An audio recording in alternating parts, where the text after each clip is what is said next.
আসসালামু আলাইকুম ওয়া রাহমাতুল্লাহ। অজু ভঙ্গের অনেক নিয়ম ও কানুন আছে।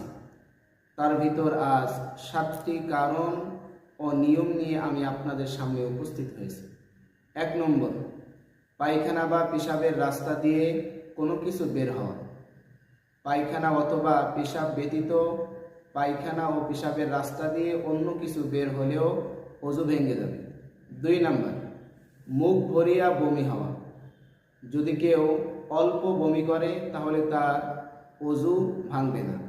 তবে একাধিকবার যদি অল্প অল্প করে বমি হয় বা বমি করে, ওই অল্প অল্প পরিমাণ বমি যদি জমা করলে মুখ ভরা পরিমাণ হয়ে যায় তাহলে তার অজু ভেঙে যাবে।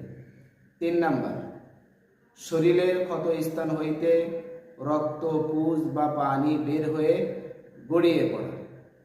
শরীরের ক্ষত স্থান থেকে যদি রক্ত বের হয়ে গড়িয়ে না পড়ে, পুজ বের হয়ে যদি গড়িয়ে না পড়ে, তাহলে তার অজু ভাঙবে না।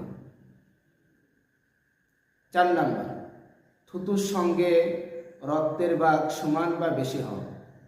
থুতুর সঙ্গে যদি রক্তের ভাগ সামান্য পরিমাণ থাকে তাহলে তার অজু ভাঙবে না।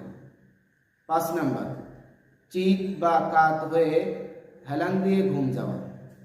যদি কেউ চিত হয়ে অথবা হেলান দিয়ে ঘুমায় তাহলে তার অজু নষ্ট হয়ে যাবে। যদি কেউ বসে ঘুমায় তাহলে তার অজু যাবে না। 6 নম্বর, পাগল, মাতালো, অচেতন হইলে তার অজু নষ্ট হয়ে যাবে। 7 নম্বর, নামাজে উচ্চ স্বরে হাসিলে তার অজু নষ্ট হয়ে যাবে। আশা করা যায় বিষয়গুলো আপনারা সকলে বুঝেছেন। আসসালামু আলাইকুম।